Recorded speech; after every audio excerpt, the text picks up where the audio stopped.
Give me one of those 20th Century Fox. 20th Century Fox intros.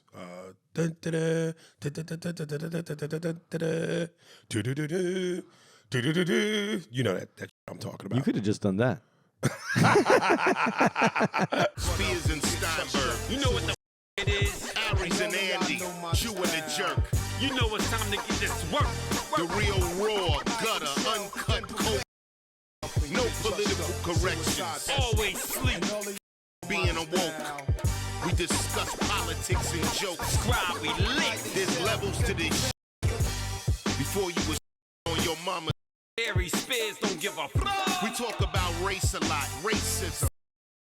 Much love to my loyal bag holders, rollers, loaders. We got them in the folders. The whole world on our shoulders. Spears and Steinberg. Yeah.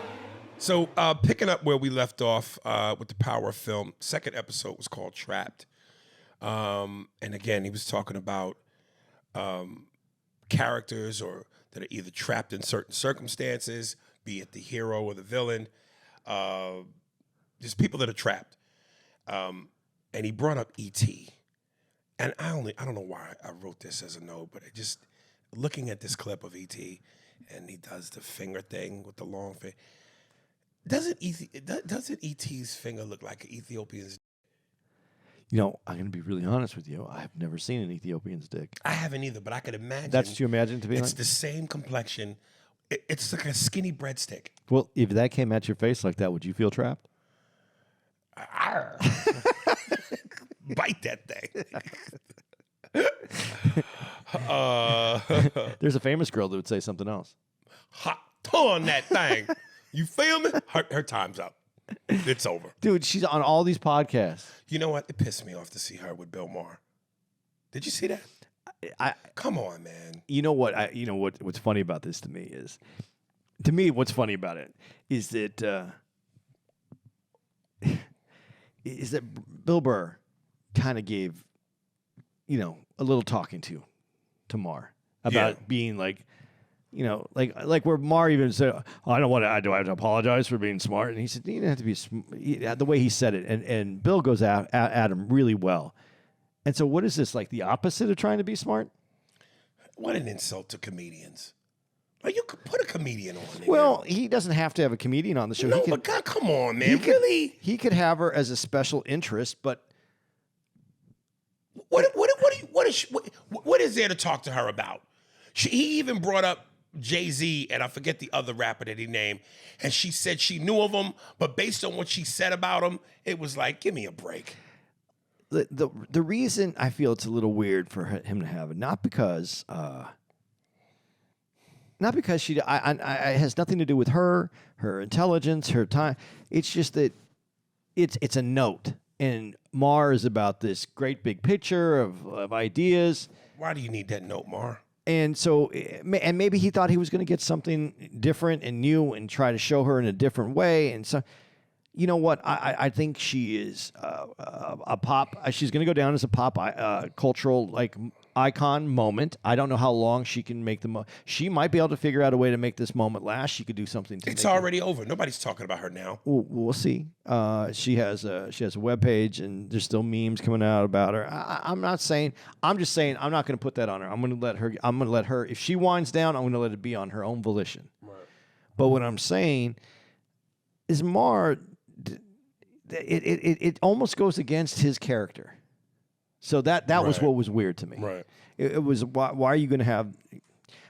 And maybe he saw something different, but I don't know. I just thought, you have Bill coming on to basically take him down a couple notches, and then he's down in those couple notches, and he goes, "Oh, there's a girl here who spits on things. Let me put her on the show." Then.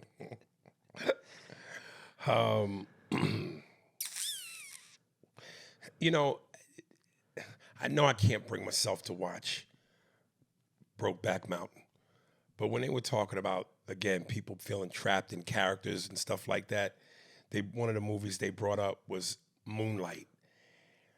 And I wrote, dude, I think I got to see Moonlight, even though I know what it's about, and it has me hesitant. And when I say I know what it's about, I don't mean the actual story, but I know that there's a big, heavy. The subplot is gayness to it. Well, it's part of the character that he's gay, but the movie is definitely a movie. So it's a beautiful, award-winning film. You could say that, but it's an interesting story, and it's driven by the characters and 3 different points of life, and you know, just to keep you on your point, if you're voting for Ms. Harris because she's black, this movie is a black story, and you should have to watch it. Fuck you, fuck you. Like, if all you need is black, then you should have to watch this. There's a point in this doc where they talk about Brokeback Mountain, and I forget who I think it's Heath Ledger, and I think Jake Gyllenhaal dies in the movie, but his clothes are still in the closet, and Heath Ledger grabs his shirt and sniffs it and embraces it, and then there's another moment they show where the 2 of them are in bed together, and I went, nah, I can't do it. But Moonlight seems more, I don't know if artistic is the right word, because I'm sure Brokeback Mountain is very artistic in its execution. But seeing 2 dudes and then the smelling of the shirt, whereas Moonlight, I don't know if it goes into any of those avenues, but it seems like it's more, I don't know what the right words are here, where I can ingest Moonlight a little bit easier than Brokeback Mountain. Well, I'm going to be really honest and just tell you I've never seen Brokeback Mountain. You've seen Moonlight? I've seen Moonlight. Oh, so is it? It's necessary. Could Aries handle this? I don't know what you can handle, but it's necessary. What's in it is necessary to move the story. It doesn't have anything overly complicated to make it's. And since I haven't seen Brokeback Mountain, I can't speak to that movie. I do think the part where he, you know, and he talks about it. Smell is the thing that brings back emotion and like in your head, you can visualize things different once you smell it, and it brings you back to the moment when you smell it. Like if you a girl that has a particular scent, you think of that girl, or apparently a guy. I just thought it would have been clever if he would have smelled it, and he goes like, Tide. It's the best smelling laundry detergent in the world. Like it's a commercial? Yeah, like it's a commercial. Right. But like I'm not opposed to seeing it. I just didn't see it. I don't know. The way that they, I'll tell you, I think I can articulate properly why I didn't see it. It was just like this coming of age gay film, and the way that they presented it. I wish they would have presented it in a way that it was a cinematic film. And didn't like just rely that it's a great story. I mean, they said that afterwards, but they basically made it. This is a gay film, and then they made it like. I was like, I don't know that I need that this movie was made for me then, and do I need to see this movie now? I wish I would have seen it, and I still can go back and see it, and I probably will. One of these days I'll see it. I mean, they're great actors. And you know, and honestly, I got to be honest. The title of the movie, and then to tell me it's a gay movie, and it's called Brokeback Mountain. There's a lot of innuendo in there that just broke that back, son, on the mountain. I'm just saying that. Am I wrong in what I'm saying? I hear you. So it didn't appeal to me. It didn't bring me to the movie. People said it was great, and it was filmed. It was filmed amazingly. It's out in the wilderness. Like if it had been named Rawhide Ass. But it essentially was, man. Right. But and then, you know, I was like, hey, man, what if I go see this movie? And then someone says to me, hey, man, you want to go camping? And I'd be like, what? What do you mean? Right. But to be fair, you know, I don't know what Moonlight is like, but if Moonlight was anything like Brokeback Mountain, somebody say, hey, man, let's go chill under the moonlight, I might be just as hesitant. Well, Moonlight, it does, the Moonlight is integral to this coming of age movie where that's Moonlight is part of it. So, but the movie was presented in a different way. It won it won this award, and I was at home, and it came on, and I watched it. So, and I'm not. Are there any raunchy scenes for you? Yeah, there's going to be. But they're not. But that's a part of me that's going, look, man, can you get past your own You got to get past so your own you stuff. can enjoy what could be a very beautiful piece of cinema. It is really it's and you know what I'm going to say, and I would and this is the difference between why I said what I said about Brokeback Mountain and why I'm saying it about Moonlight, why I watched it and the way it was marketed, the way it was done.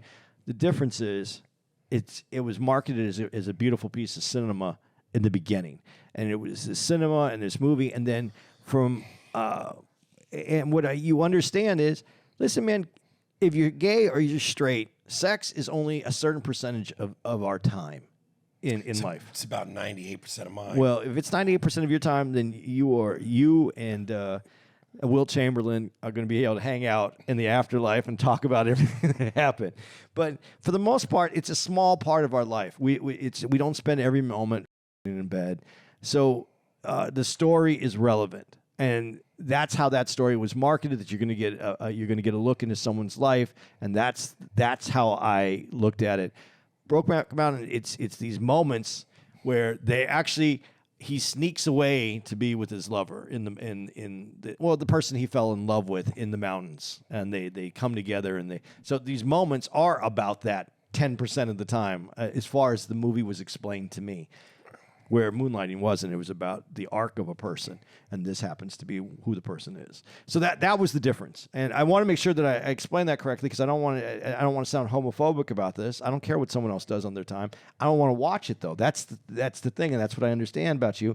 Just like straight people, we can watch straight sex, and we're okay with it. Listen, gay people don't always want to watch straight people either. I got a quiz for you. What do you call a bunch of men starring in a Western? I don't know. Plowboys. See, that could have been.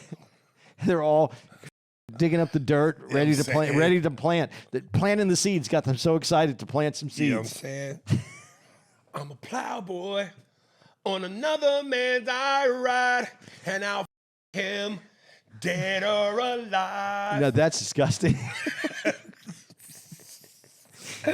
You took it to a whole nother level, man.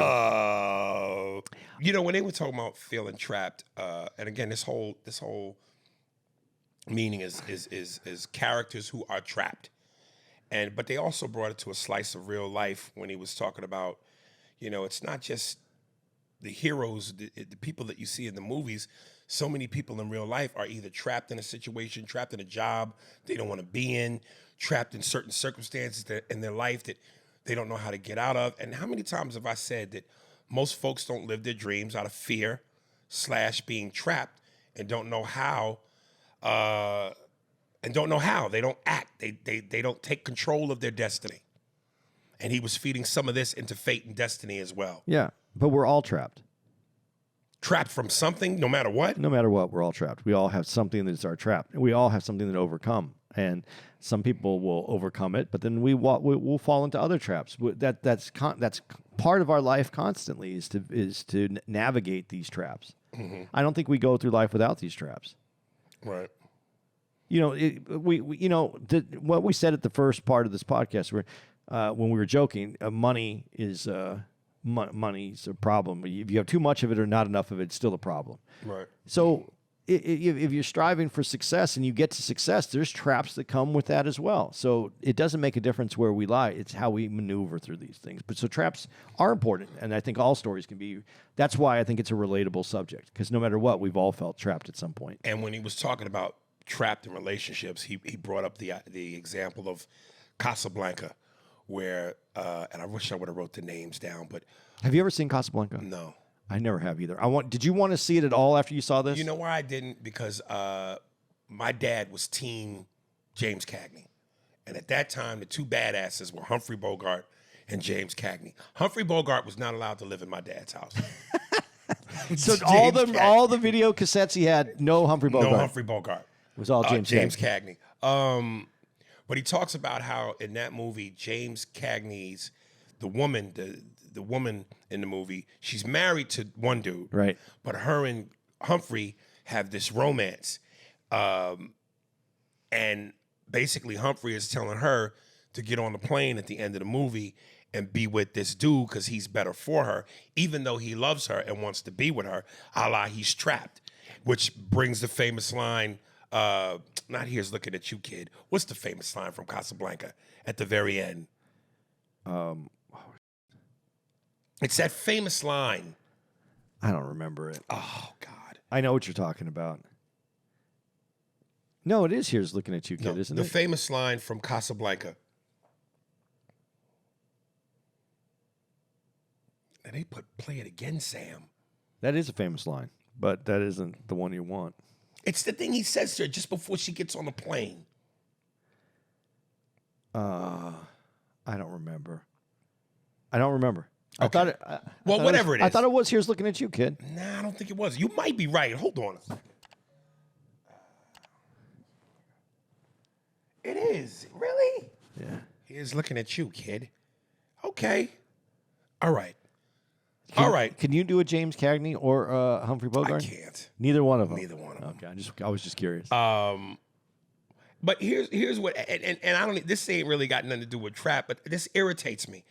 I go, can we please stop this narrative that only men are dogs and men ain't shit? When in cinema, we have seen time and time again that women are just as lousy, if not worse than men. In Casablanca, this is married. She's having an affair with Humphrey Bogart, wants to be with Humphrey Bogart, but because Humphrey Bogart tells her, nah, stay with the married dude, she stays with the married dude. In Spider-Man, the upside down kiss, Kirsten Dunst is engaged to this military, but because she still has feelings for Spider-Man, AKA Peter Parker, there's a moment where she goes, can I just see something? And as he's sitting on the couch reading a magazine, she positions herself to give him an upside down kiss. You sneaky. You about to marry this dude, and you over here kissing him the way you kiss the nigga who you really want. Okay. Then there's another example. Okay. In The Graduate, Benjamin, played by Dustin Hoffman, and the woman in the movie, her character's name is Elaine. She's at the wedding, doing the vows. And in the movie, basically Dustin Hoffman crashes the wedding, and they both run off together and jump on a bus. And X-Men, Jean Grey has this back and forth flirty type relationship with Wolverine when she's with Scott, AKA Cyclops. Why is it acceptable in film for women to be hoes but not men? Okay, wait a minute though. Who writes all everything that you talked about? Who wrote them? Men. Okay. Men write it. Men write what the women do. Are the women doing that? That's their fault? The men are like the media. They're reporting the news, but the women do this. Women do it, but so I can't be mad at the writers. But the writers are the one that's writing this. Okay. They're acting out what they're told and how they're supposed to act in the movie. But can we agree? Let's stop it. Women do some shady shit. Women, y'all shady too, man. Y'all. But they don't get called out for it. No, because they're shady but different. We're shady. I'm shady but different. No, we're shady like the reason they say dogs is because dogs are goofy. They run in the dogs are the ones that will knock over the garbage can, pull all the shit on the floor, knock everything over, eat what they want, take what they need out of it, and then we're honest. And then the people, then the owners come home and they're just like going, hey, what's going on? Hey, what happened? Ooh, who did that? Ooh, and we're goofy. We get caught. Women are more sleek. They're like cats. They do things and they try to get away with it without getting it. Men are dogs. You are just as lousy. No, I think they're more. They're more deceit. That's not the word. Deceitful? No, devious. That's the word I was looking for. I think you use any one of those words. But who said? I think Chris Rock's joke. Chris Rock on these isms of life is on point on so many different things. When he says men tell more lies, women tell bigger lies. Okay. So who's worse, the lie or the bigger lie? The kid's yours. Who's the bigger lie? That's a big ass lie. That's your baby. Women say that's the woman lie. All right. I think women tell bigger, way more up lies. We cheat. We can cheat. We can break hearts. We can do that. But we don't. I don't think it's our fallout can be bad. Like we don't intend to ruin your life. We didn't intend to hurt you. We up, we're weak character, and we someone else. That's usually the highest. That's the highest up that we do. Now some men will get someone else pregnant, and then that even up the life more. That I think is like probably the top of where we go. Right. Women will go out and do things, and and they don't do it intentionally. Men don't usually do that intentionally. Women do intentionally to make it horrible. Women, it wasn't because this is what it is. They didn't want it. They didn't do it because they were just their ego or their whatever got in their way, and they f***ed up. Women will go out for revenge. That's the difference. It's spiteful and revengeful. You don't think it's just for sport like us? No, I think usually a woman. I mean, it can be. I mean, there's a lot of women that have male kind of mannerisms when it comes to sexual or things like that. But there's a lot of women that will sit home and called lesbians. No, there's a lot of women though that will put up with and then they snap and then they're like, well, okay. And that's the revenge factor. That's the revenge. So you don't think a woman? Well, you don't think there's a majority of women who just go, I'm just going to go gobble random just because I like it. I think studies have shown that women are more connected emotionally and that sex is better emotionally. But if they lose that interest in that person, if that person can't hold them, then yeah, they'll go out because they'll want something that physically excites them. But that is their emotional connection can get them past that. Right. We're more physical. That's the rule. That's the studies. I'm not saying that's every woman or every man. Right. That's the studies. But when a woman is angry, she will go out and fuck your best friend. Right. Well, hell have no fury like a woman scorned. So, they brought up this guy, Russia, founding the world's first film school, and I didn't know that. I assumed that since the United States has always been the biggest, baddest bully on the block as far as show business in Hollywood, we would have done that. But the professor by the name of Lev Kuleshov, and they called it the Kuleshov experiment, hired Ivan Majukid, considered Russia's greatest actor, put him in front of a camera and told him to just look into the camera and show zero emotion, be emotionless. And when they intercut footage of a bowl of soup, a child in a coffin, a woman on a couch, even though Ivan remained emotionless, during the cuts back and forth, the audience felt him being famished from the soup, in pain from the child, and lustful of the woman, all while remaining emotionless. And then I wrote, man, they lost me with the whole acting is reacting. Don't project, let the audience act for you. I didn't get none of that shit. Because he said the actor was showing no emotion in any of those examples. Did it seem like the actor was showing no emotion? Because he literally was just looking in the camera like this, blank face. Yeah. And then when they cut to the soup, they cut back to him, blank face. Cut from him, blank face, to the child in the coffin. Cut to a woman on a couch looking sexy. Cut to him, blank face. And the audience did the acting for him. Give me a break. Well, they insert their own emotions. They read into that blank face. Emotions. Emotions. Okay. Did I say emotions? Emotions. Yeah, I have emotions sometimes. They put in their own emotions from when You're a white mush mouth, nigga. Yeah, sometimes. But they put that in there because they see it in their face and they see it the way that they want to read it. I think that's true, but that's only in a short. I would have liked to have seen them do that if he just had that face for an hour, and every time something happened, they just cut to that face. People would stop. They wouldn't feel that same way. In a brief moment, people will put their own emotion onto that look. Because they have no choice. And because they don't because he is not giving them anything. They will take what they have in them and put it in that face because they're looking for the answer. See, now that might make sense to me now that you've explained it that way, because prior to you explaining it to me that way, I just went, maybe this is why I'm probably not a great actor, because some of this feels like to me.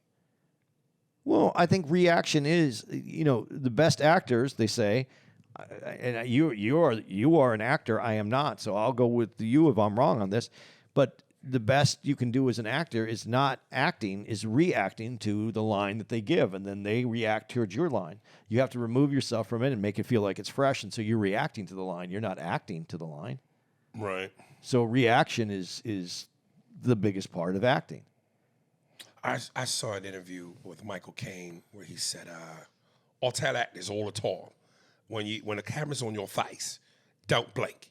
Because when you're blinking, it's not a real emotion to blink in terms of intensity. For movie acting, you've got to keep your eyes open the whole time camera's on your face, because that builds intensity. But when you're blinking, it's a distraction. You know what I like that Michael Caine said? What? I look at the script. And if my line's on the first page and the last page, then I do a bloody script. There's another part to that too. What? Then I see where it's going to be filmed. Oh. And it's where I want to be, then I take the job. If it's where I don't want to be, then I don't take the job. Mississippi. I'm not going to make that one. Tahiti. Yeah. Would you like to be, we talk about these things, success and what, but don't you think, would you ever put that into your idea of what success is, where you're successful enough? That's when you get to a point where you've been in the game so long, you've earned the right to go, I want to make this as fabulous as I can for myself. Yeah, but okay, Daniel Day-Lewis only takes parts that he wants to take. He doesn't take anything. That's. Listen, you got to be so nice that you can do that. You got to be. But he's not only a great actor, but can you think of movies that he did play that before he became that famous? No one is turning Daniel Day-Lewis down. Okay, I understand. So he has the luxury of being able to be picky. Actors that don't get work like that don't have that luxury. But how did he get that? Because what movies he wasn't like. Tell me when he was a struggling actor. I'm sure he was, but when was that? In the beginning.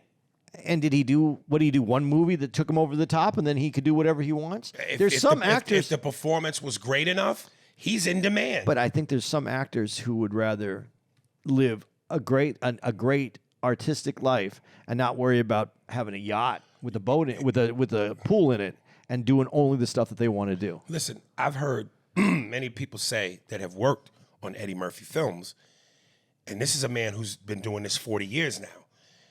One of the most unselfish things you could do as an actor is to be there for your other actors when it's not about you. In other words, if this is your close-up and the camera's on you and not at me at all, there are some actors who will go, yo, I'm going to stick around to do the scene with you so that I could feed you the lines the way I would feed them to you if the camera was on me. So you can react. Eddie Murphy, I've heard from several people that have worked on his films, when he's done, he goes home. And they use stand-ins for him to feed the other actors the lines. Yeah, because it's just the back of their head. Yeah, so he's at the point where it's like, man, I've been doing this 40 years. I put in my time. If I don't have to be on this set, I'm out of here. But I'm not knocking any work that Eddie Murphy's done because it's all valid. But it isn't Academy Award winning other than a couple movies. So if you're doing a comedy, do you need the same reaction? Listen, maybe I'm speaking prematurely because I ain't been in the game 40 years as a big time superstar actor. But I'm telling you, when I say, Andy, I love the smell of a set. I don't literally mean the smell of a set, because what the smell is that? I just mean I love the creative atmosphere of what this is, that I don't want to go home. That if I can be there for the other actors, I'm there. Because on my downtime, I'm hopefully in a trailer that's a hotel and a bus. Working on stuff. Now, again, maybe I'm speaking prematurely because it's like, dude, listen, you say that, but if you Eddie Murphy and you done put in 4 decades of doing this and you know how long shoots are, they're 12-hour days. Sometimes you got to be there at 6 a.m. You don't leave till, sometimes like 3, 4 in the morning, they go over. So you say that, but you're not in that position. I saw an interview where Brad Pitt goes, I don't want to do no more night shoots. I'm over night shoots. Again, somebody that's been in the game as long as him, what he's saying is, I want to go home at night. Yeah. So, I understand that. And he has been in dramatic films, so I get that. But I think in some of these films, when it isn't dependent, when the movie isn't dependent on the acting, it's dependent on the actor. Maybe it's not as important to be there for that. I mean, it's great. The acting versus the actor. Some movies are dependent on the acting to really make the movie. They need great acting. But Eddie Murphy's movies are based on comedy, being funny. It's the timing. It's not the acting that's making that movie happen. It's, a lot of movies are based on the face and the stars that are on the show. Some are just based on great acting. Right. And I think on those, you have to be there. I think even a Brad Pitt, or more, he's a solid actor, so I'm not going to say anything. And I think Eddie Murphy, I'll use Eddie Murphy because you used him as the example. I think if he was doing another movie that was like at that Academy Award level, I think he would show up though, and he would say, "No, I want to be part of this," because he knows. I mean, if he's a part of something that is so huge that it's like, even though you're the star, this is almost bigger than you. Yeah, and you could feel that. Right. Then I think you show up for it. But if it's to go, if it's Axel F., then why are you going to be there? Right. I'm not shitting on the work. I'm saying you have a reality in this as well, where this movie doesn't need me. It needs the back of my head for this shot. I'm not going to be here. You can laugh and you can do all the stuff that you have to do. You can say your goofy line without me here. Right. But and I think that Brad Pitt, I'm not going to shoot at night, but if Brad Pitt was working with actors that challenged him in a way and they said we have to shoot this at night, he's going to go, well, who's here? Man, yeah, I'm not going to miss that. I'm going to be here. Right. So I think that's the difference too on making movies. But if you're, I'm not on any actor I name, but if you're Mel Gibson and you're making Lethal Weapon 1200, and the script is the script, right, and you want to go home, and it's nighttime, and you don't have any, you're not in any more of the scenes, and you're going home. Yeah. Yeah. But again, you've earned that right. Right. You've earned that right to do that. But I think if you're being challenged by other actors, you're showing up. Right. You always mention this. He brought up that great moment in Jaws where Robert Shaw tells the story to the other fishermen. And it's said to be one of the most memorable scenes in the film. And I know you've brought that up, that moment. Why does that moment stand out so much? There's several moments in the one where Robert Shaw, they're in the deck of the boat, and they're all sitting around. Oh, yeah, talking. and because I think it's a relatable moment. I think it's something guys do. Mm-hmm. They're in the boat. It's a quiet period of time. You're talking about when they're showing their scars. Yeah. And then, I listen, there's some guys that are, when they're saying I got shot, the other one's saying I got this, I got that. And we're all having these moments where we're elevating and our egos are being machoed up. And then the one guy, the funny guy, goes, see this right here? Sue Ellen, whatever, Mishke, she broke my heart. And everybody laughs because it breaks that tension of going from here to being this overly manly kind of thing. And I think we all relate to that. And I think that that's something that happens. And how far do you go? I mean, you start pulling your arm off? I mean, we only have, I just think those are those moments where we all connect as men. Yeah, we've all been through some shit. But Sue Ellen Mishke breaking our heart is, we're all going to go, oh yeah, that got me too. Not Sue Ellen, but somebody that, so I think it's there. I think that's who we are. I think that's who we are as people. This is, again, And I don't want to go down this road of political theater as I say this, but as I watch this, and I'm going to ask you if you had any inkling on this, and you look at some of these great scenes, they are male-centric because they're written by men in a male. So when we see these few movies that come out for women and have these moments, I do realize that women are a little underserved in this because of the moments. I mean, they have moments where they're all, I don't know what those moments are. I don't know.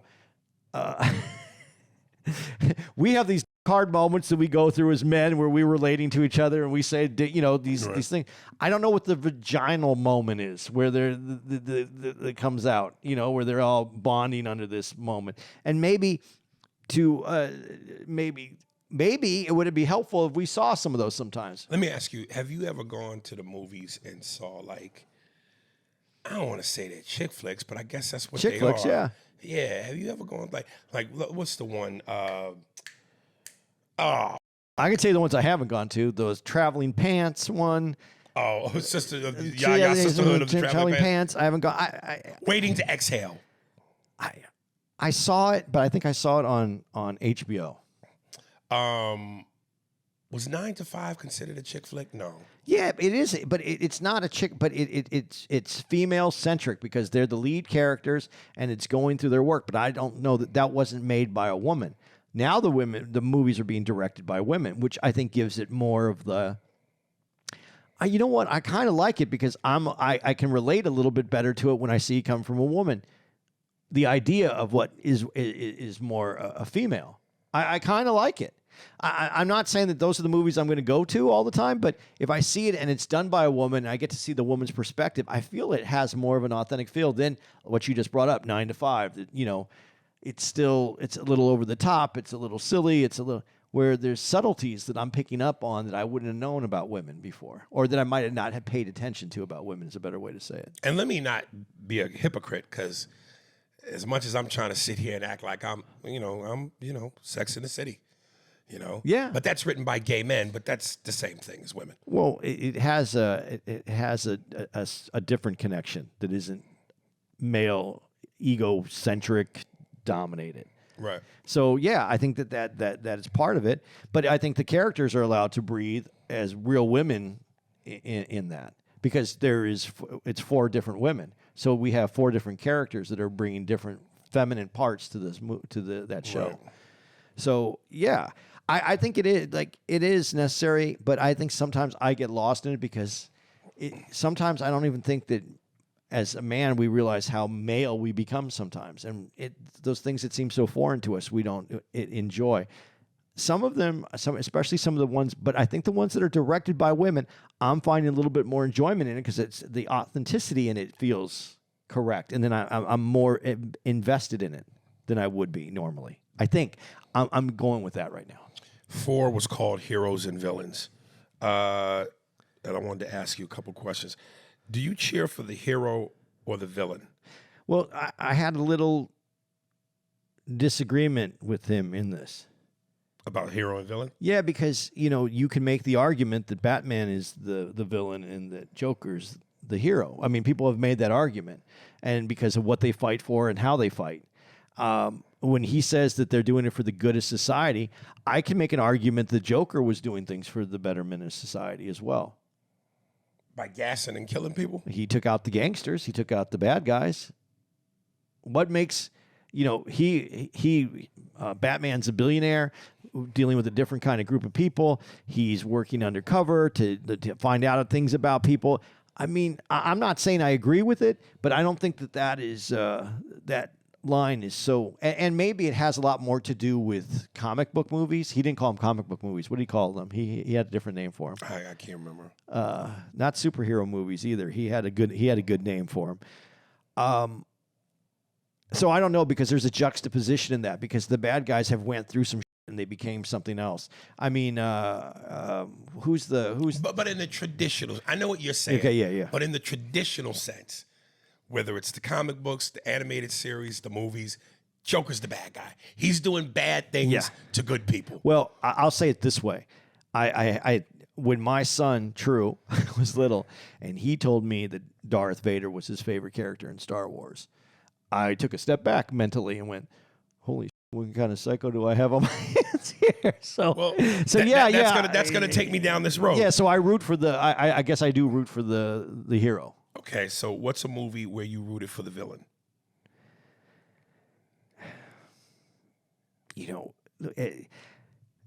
And I've talked about this before, and so this goes back to my first point before we got to this: who is the hero and who is the villain? I've rooted since I was a kid, and my dad loved Clint Eastwood movies, so rooting for Dirty Harry. But Dirty Harry's actually, he's kind of an anti-hero. He's not the hero. I need you to give me traditional hero villains.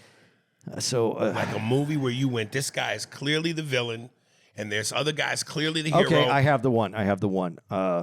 Lecter in Silence of the Lambs. I'm happy. Which one was Lecter? Anthony Hopkins. Yeah, because you rooted for him. Well, I was happy when he got out, and he didn't want to have because he was principled.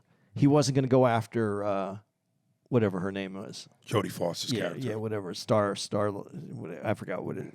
He wasn't going to go after her, but he went to go eat the dude that pulled all those strings and got him all up. He went, he's going to go have his.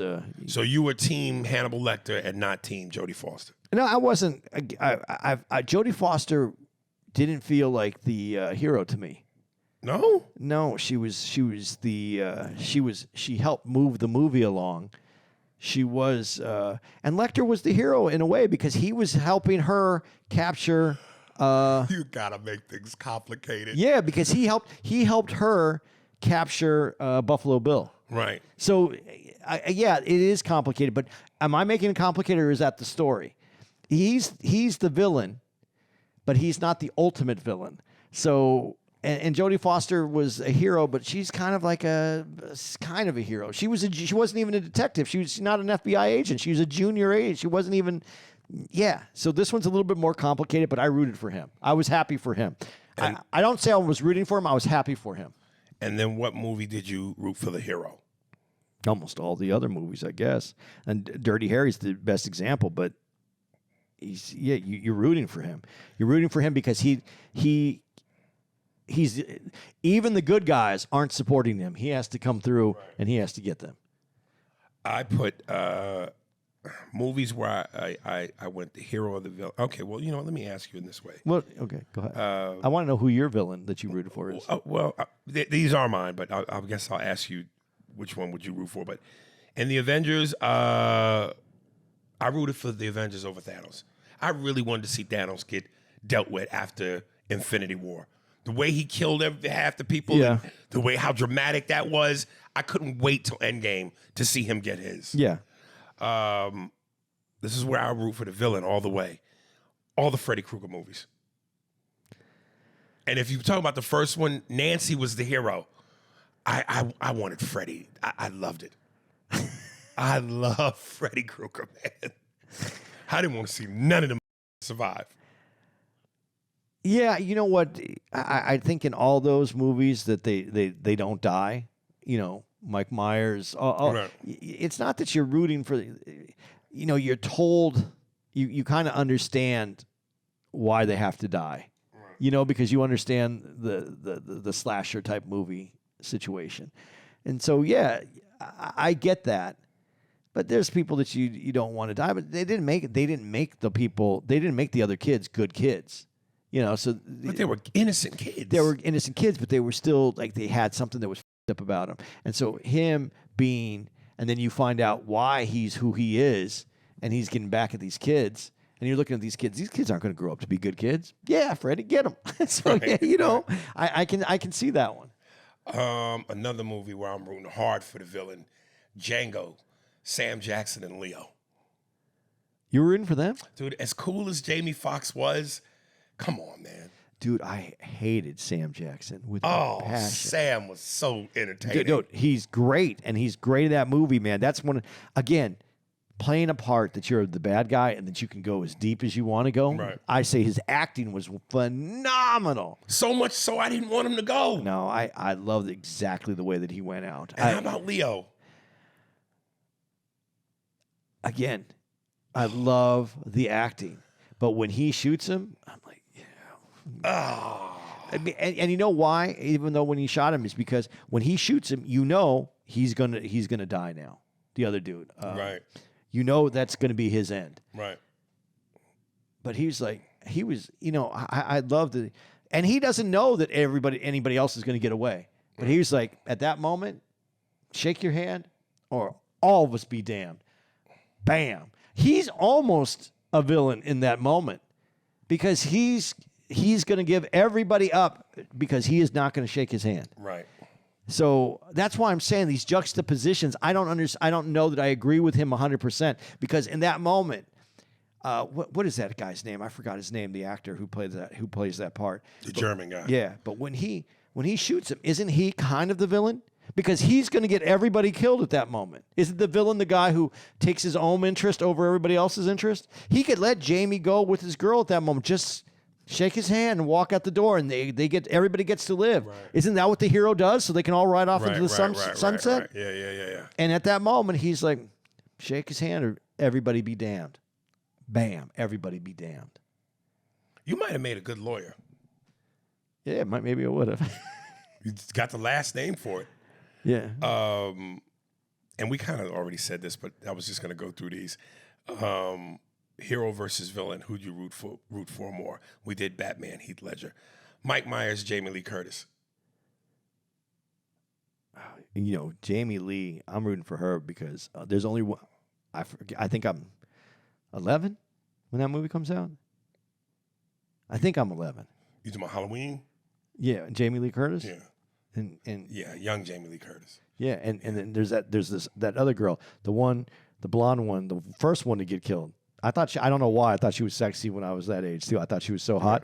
Man, I'm rooting for the girls, man. But old Jamie Lee Curtis gets to die. Oh, the old one? I want her to take Freddie out with her. Let's be done. You mean with Mike Myers? Yeah, I mean Mike Myers. Yeah, let's be done with both. Right. James Caan's character from Misery or Kathy Bates? Oh, you want James Caan because kill that bitch. Yeah, because he's also weak, and you know when you want her to die, during the legs. Yep, that leg scene. Even though there was some moments before that you were like, this bitch. Yeah, but when you see and I don't know how you watch that, dude. When you see that was tough. That was tough. That's like eating chicken wings, right there. That's tough.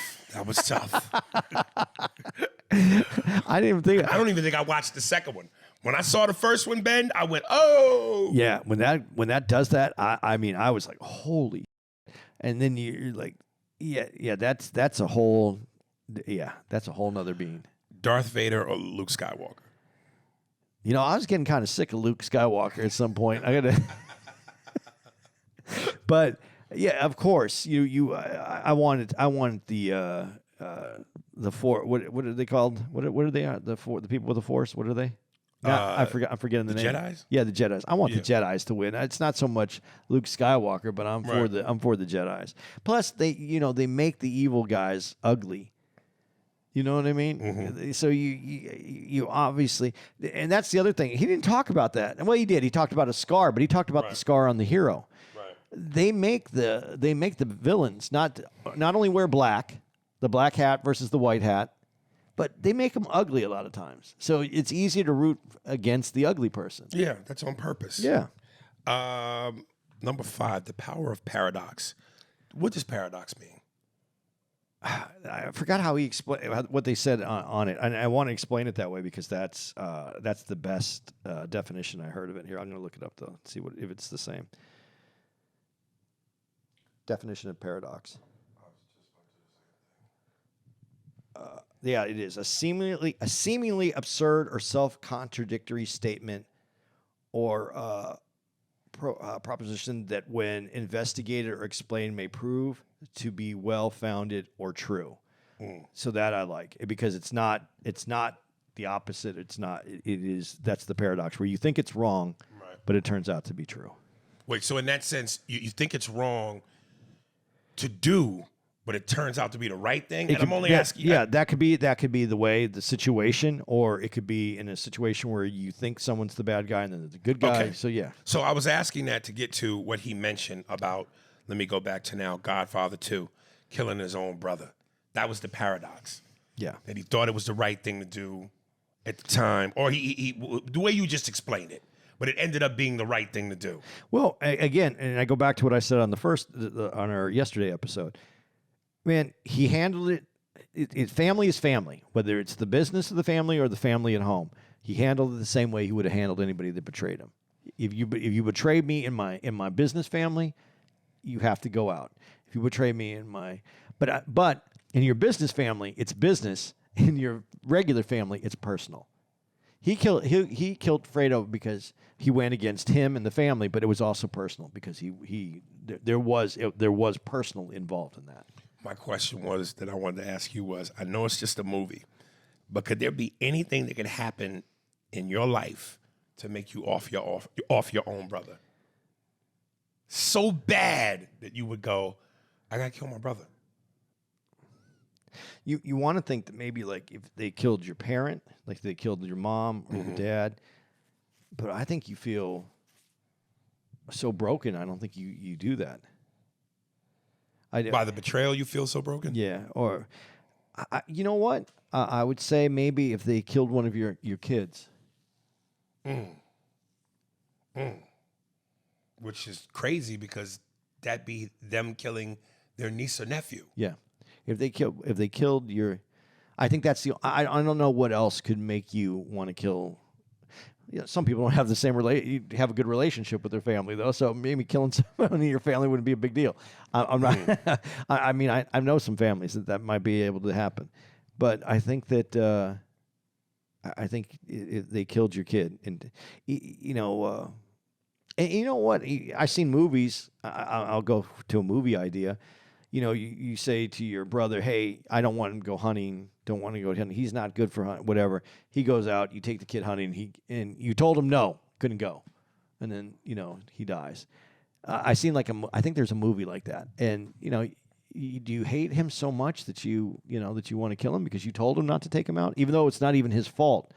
Maybe he wasn't even the one who shot him. Maybe he was not... Someone else thought he was, something that they were hunting, and they killed the kid. Wouldn't you want to? Don't you? Your vengeance for losing your son because the person didn't listen and they went on their own. Yeah, I think that could be spiteful. I think that's a story. I don't know that would make me want to kill my brother, but something like that I think would be the closest thing. What if it was a situation that was kind of like reminiscent of Godfather 2, where you knew your brother had a plot or demise to have you killed? Well, then you're killing not your brother. You're killing your adversary that's trying to have you killed. But he's still your brother. Yeah, but he's your adversary. If your brother's trying to kill you, then it's your adversary. So family now. Family, your only family. Family is a weird word because you're family by blood. But are you family? If the other guy on the other side wants to kill you on the other side of the table? Right. You're not family anymore, right? We family by blood until you try to make mine leak. Yeah. Right. Yeah. Okay.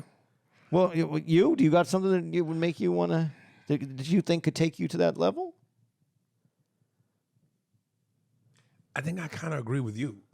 Kids, myself. Yeah. Those are, I can't. You steal and drink my last Snapple. What if you come home and you hear your girl in the room and you walk in and she's my brother, and your brother's ass is up in the air and he's just pounding it out. I ain't gonna kill him, but we're gonna have a fight of all fights. Because people have died from that for real. You goddamn right. That's real life. You goddamn right. Yeah. That is the power of that. That pop make you pop. You know what I'm saying? I love when he said this slogan in regards to movies, because this is what movies do. It's the fantasy. It's the escape from reality. You'll never go broke selling hope. Yeah. And movies offer hope. What a great line. That's a key ingredient in that formula. In everything. Sell hope. I don't want to get political, but that hope. That poster won that election. Because you said that you say on stage when you'll talk about his second term, white people came out, racist white people came out in droves against him. Right. That sign didn't hold up anymore. Right. That sign won that election. Yeah. Yeah. His book, The Audacity of Hope. Hope. Nice print. Yeah. It didn't hurt that I was a good-looking guy. A lot of charisma. Before his second term, he was a good-looking guy. I was still a good-looking guy, just a lot of more grace. This last episode was called Love and Meaning. That's hence the thing about the hope. And and they were talking about love and the meaning of love and all of that and characters, and they brought up the Titanic, and it was given the example of that last scene when she throws the necklace into the sea and does a sigh of love. She throws the necklace into the sea, and prior to that scene, they of course show the scene where Jack is in the water and he's freezing, and she's on that door, and eventually she comes to and he's dead, and he drifts away into the bottom of the ocean. And then that was almost like a symbol of her love to him by giving this necklace back into the bottom of the ocean. And as an audience, you felt, love. I went, you crazy. I go to Brent Ernst on that every time. What? Brent Ernst joke? You know Brent Ernst? No, yeah, I do, but I don't know the joke. Oh, Brent Ernst is like, who is this? Like, you spend a whole life, you have kids with him, and then you die, and who do you go see? you go see Jack.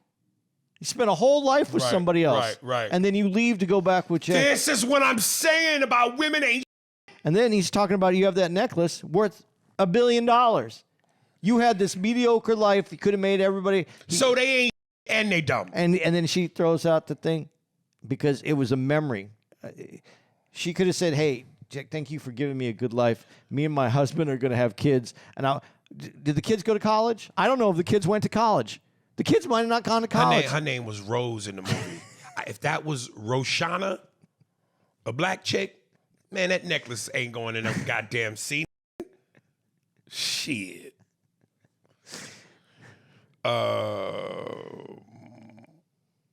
Social Network. If you guys don't know who Brent Ernst is, check Brent Ernst out. Great comedian. Social Network. In the beginning of the movie, the moment where Mark Zuckerberg's girlfriend says to him, I want you to know that your inability to get women won't be because you're a nerd. It'll be because you're an asshole. And then later, towards the end of the movie, when his lawyer is leaving the conference room, she says to him, you're not an asshole. You're just trying hard to be. Then we see Mark try to message his girlfriend from the beginning on Facebook, to which she doesn't respond. That's when the narrator says that at the end of Social Network, Mark Zuckerberg put his work ahead of love. And even though he's become incredibly wealthy, he has also become incredibly lonely, thus realizing the true power and value of love.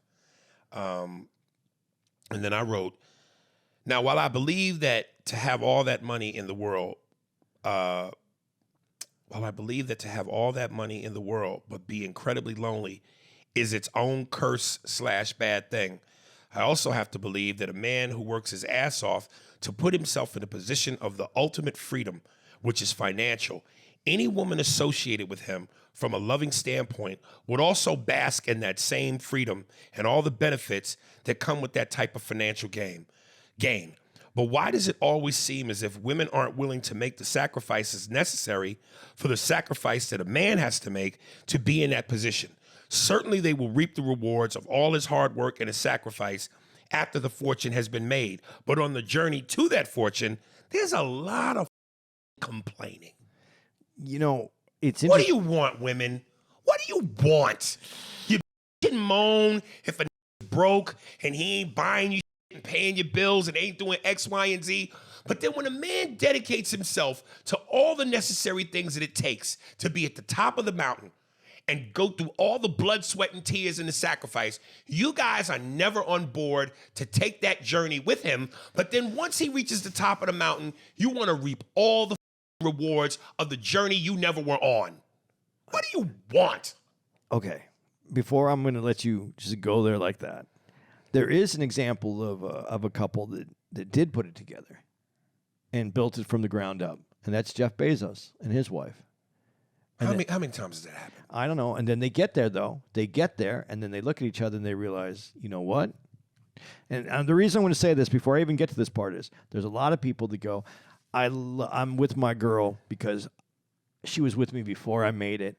I love her because I know she loves me for who I am. These two grew this business, Amazon, from ground up, built it, and they're both $500 billion a piece people. I don't know, something like that, some crazy number. Like, I don't know, hundreds. For the record, I didn't know that was the case. I thought he was the tycoon and he was with her, and When they got divorced, he had to give her a big chunk of change. She was there from the beginning. I don't know what she did, but obviously she supported him through it because, I don't know what they. I think she has 118 billion, and he has more than that now because it's grown. I don't know what she is. I didn't mean to take you off your point, but it's okay. But but then you get there and you look at each other and go, you know what?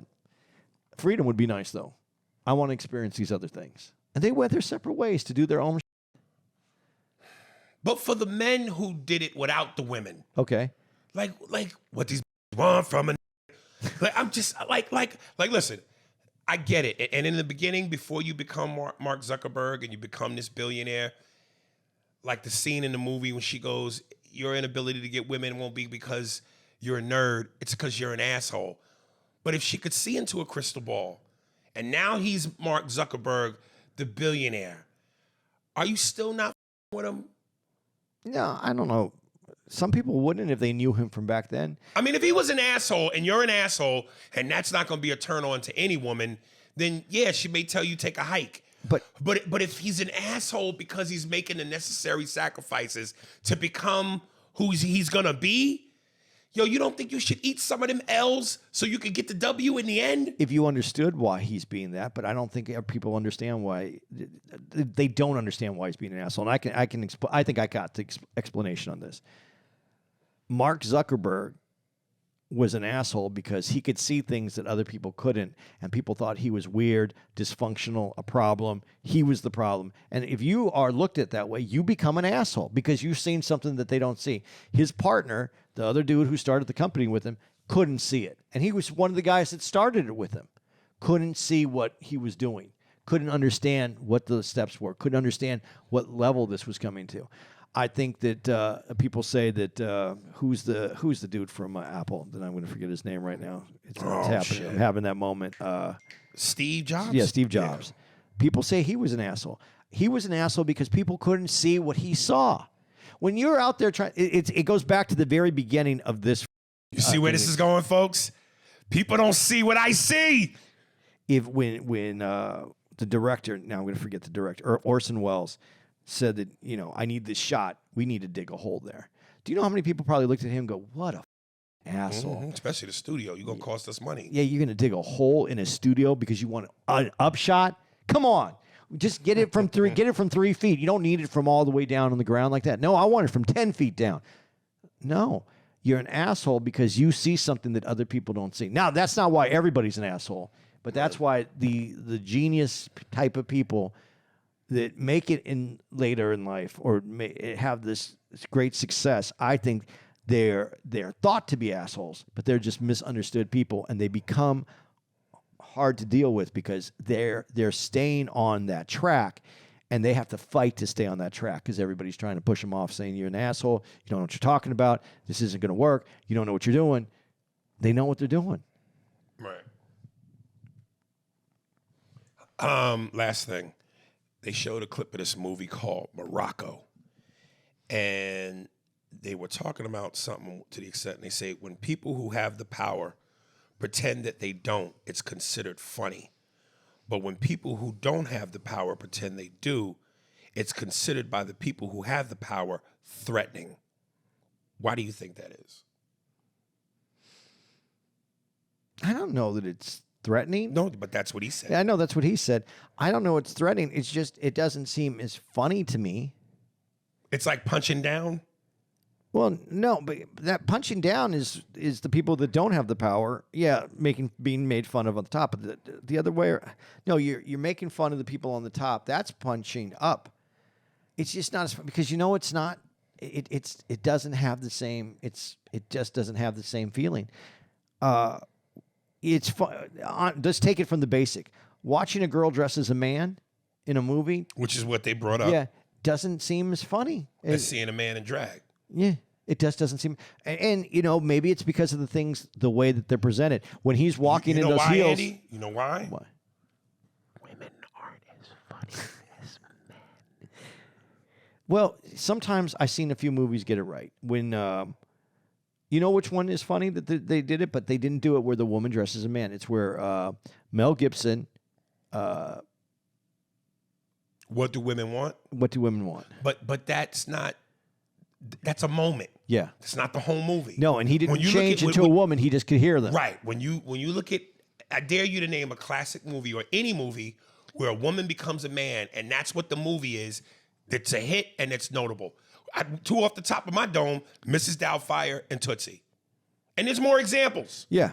So, But it's funny because, like, when he says he's walking, he goes, I don't know how women walk in these things. We bring up all the things that we don't understand as men. I would love a woman to do a movie like that where they bring up all the things that they don't understand about us and having to do what we do. But the reason why we don't understand them comes from a logic and sensical place. Them not understanding us will just come from childlike imagination. Well, okay, when they talk about, like, there has been some things where they go, what would you, the problem. You got boobs. They're in the middle of your chest. They're bigger than, for the most part. I don't know about your dude who went to the show last but you know, that seems like a problem. And we don't wear, not everybody, unless you're like a pole vaulter, do you wear your on the outside.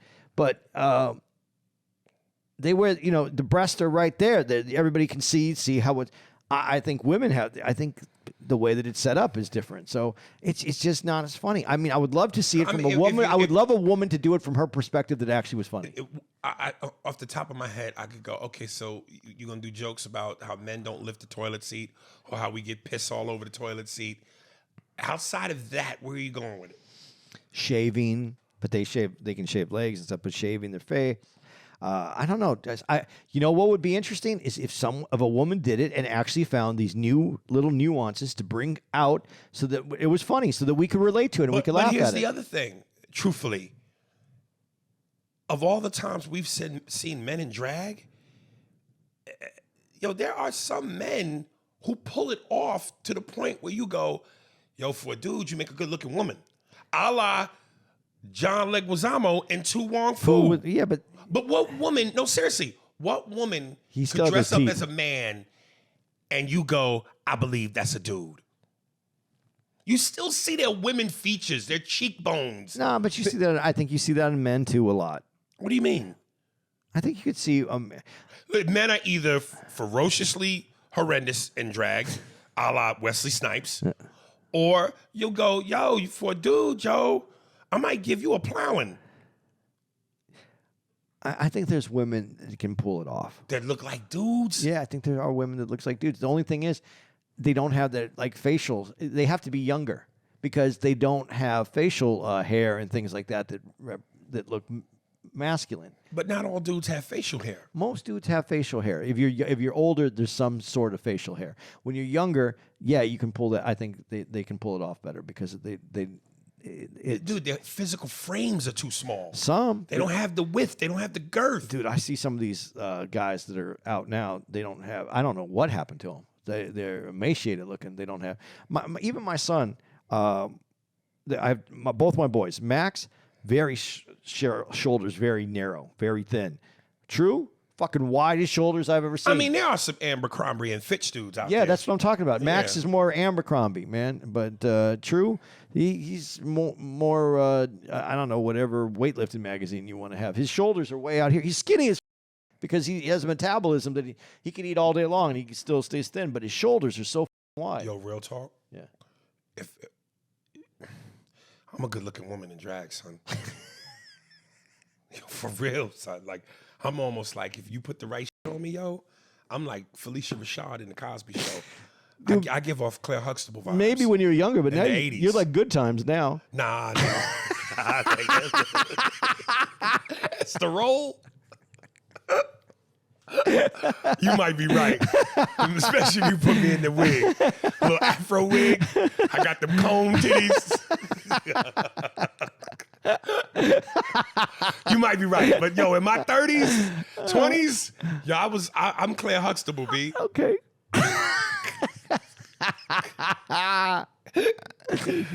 Okay.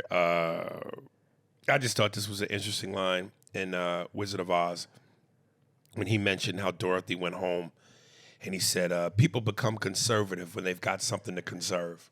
Yeah. And she didn't understand the value of home until she was not home. But when you said that people become conservative when they have something to conserve, that's that Patrice joke. Oh, I like cops now because I own. Right. Yeah. I like Wizard of Oz as his example because it's not considered, it's an enduring movie. No one ever said it's the greatest movie ever made, but all the characters give you a piece of life from everything. And the good and the bad, the evil, the good. You know what I mean? Everything's in that movie. Still tripping off that Esther Rose. James. Is that That's it. Is that it? You want me to give out some dates? Why not? Hey, Steve, while I give out these dates real quick, if you don't mind, if you could you play Good Times in the background as I get That's using your noodle. God damn, now you putting some noodle with that matzo ball in your skull. Hey, August 22nd to the Just leaning 23rd. out of the window. Temporary layoff. August 22nd to the 23rd, we're in Phoenix, Arizona at Stand Up Live. August 24th, we're at the Rialto Theater in Tucson, one night only. August 30th through September 1st, we're at the Houston Improv. September 7th, we're at the Complex in Salt Lake City. September 13th through the 14th, we're at Hartford Funny Bone. September 20th through the 21st, we're at the Improv in Kansas City. September 26th through the 28th, we're at Tommy T's in Pleasanton, California. October 4th, we're at Royal Oak Music Theater in Michigan. October 5th, we're at the Apollo Theater in New York City. October 11th through the 13th, we're at the Improv in Orlando, Florida. October 17th, we're at the Vancouver Playhouse in Canada. October 18th to the 20th, we're at Spokane Comedy Club. October 25th to the 27th, we're at the Improv in Tampa, Florida. October 31st through November 3rd, we're at the Chicago Improv. And November 8th, we're in Hawaii. Guys, those are the dates. Got anything? Damn. Spears and Steinberg. Thanks for listening to the Spears and Steinberg podcast. For more information on where to find us on the internet, visit spearsbergpod.com.